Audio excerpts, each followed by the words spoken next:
من اكتر الحاجات اللي حرقت دمي كمشجع اهلاوي ان لما تشوف الفريق نادي الزمالك عمل صفقاته عشان يرجع لمكانته الطبيعي في المركز الثاني. واللي حرق دم اكتر هو واحد زي عبد الله سعيد. لما اشتروه عبد الله سعيد ممكن يكون في 2018 لما حب الزمالك يتعاقد معه وعطاه 40 مليون اللي هو كان رقم خيالي بالنسبه لاي لاعب في الدوري المصري، ولحد دلوقتي برضه 40 مليون اقسم بالله رقم خيالي بالنسبه لاي لاعب في الدوري المصري. ولكن لما جه راح الاهلي جدد له وطلعوا شحطوا في الدوري السعودي على ما اظن في الشباب او في شباب الاهلي او في الاهلي مش فاكر يعني الفريق بالتحديد. وفي الاخر راح رجع لبيراميدز، وبعد ما بيراميدز ممكن يكون هو اعطاهم افضل مواسمه او 3 4 مواسم في البدايه. كان في موسم هداف الدوري، موسم افضل صانع العاب، وما اظن وما اقدرش اقول ان عبد الله سعيد لاعب وحش اقسم بالله. لا، عبد الله سعيد من افضل صانع العاب في اخر 10 سنين. ما تقول لي قفشه ولا تقول لي اي واحد تاني غيره. عبد الله السعيد حتى لو كان هو ماشى، بس لا، شهاده حق كاهلاوي او كواحد مشجع كوره، لا، شهاده حق عبد الله السعيد افضل من افضل صانع العاب في اخر 10 سنين. ولكن انت كزملكاوي او كنادي الزمالك انا مش عارف انت على اي اساس رحت اخترت عبد الله زي عبد الله السعيد. عبد الله السعيد اللي ممكن يكون خلاص 37 38 سنه، وبحكم السن وحكم مركز اللي هو مثلا المركز اللي بيحتاج جري كتير، مش مثلا في نص الملعب، لا، هو بيحتاج جري اللي هو مثلا بينزل يساعد في الناحيه الدفاعيه مع الدفاع مع خط الوسط، وبيهاجم مع الهجوم. ولكن السن ممكن يكون عامل، مش اللي هو ممكن يكون هيعمل زي شيكابالا مثلا ينزل اخر نص ساعه اخر تلت ساعه، هي دي اخره. ولكن انت ما تحطليش الطموح وتقول انا جبت صفقات عشان انافس واعمل. لا، انت صفقه عبد الله سعيد دي اقسم بالله اخرها دوري محلي، لان مثلا لو تطلع بره هو خلاص لا في قوه، لا في بقى قوه بدنيه ينافس مثلا لعيبه افريقيا ولا شمال افريقيا او حتى لعيبه الجنوب افريقيه، ولا في اي حاجه. على الناحيه الثانيه تلاقي واحد زي لاعب ناصر ماهر دلوقتي، اللاعب اللي بصراحه يعني هقول لك النادي الاهلي نفسه بيجيب بطولات في اي لاعب او اي لعيبه او اي فريق. لو هتفتكر في 2017 النهائي اللي خسرناه مع قدام الوداد، و2018 النهائي اللي خسرناه قدام الترجي، كان عندنا شت لعيبه اقسم بالله ما ينفعوا في فريق مثلا متوسط جدول. ولكن هو النادي الاهلي طول عمره بيلعب باسمه وبيلعب بالفانيلا بتاعته وبيلعب بتاريخه.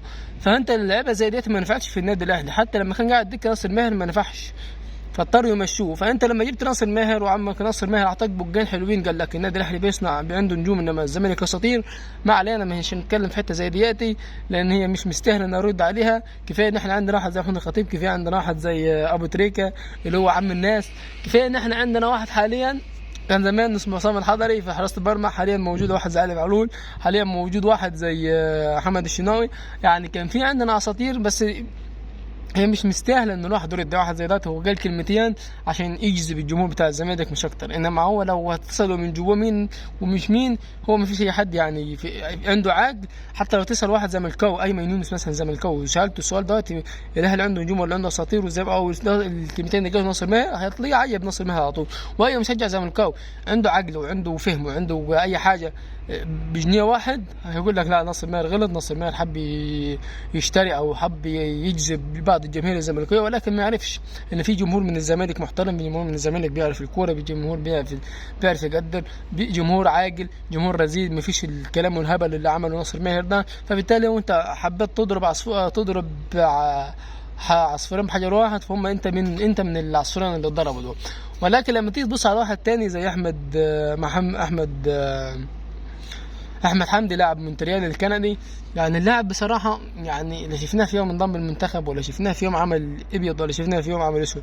واللاعب ده كان معروض على النادي الاهلي من قيمه يمكن موسم او موسمين لورا، ولكن النادي الاهلي عنده اولويات او عنده ممكن يقول لك النادي الاهلي في بعض الصفقات مش ممتاز، ولكن في برضه الصفقات تبقى لها مقدمات. فواحد من احمد حمدي ما عندوش المقدمات اللي كان ينجح في النادي الاهلي، فبالتالي النادي الاهلي ما فكرش انه يجيبه، مع انه كان ابن من ابناء النادي الاهلي قبل ما يمشي، قبل ما يحترف بره.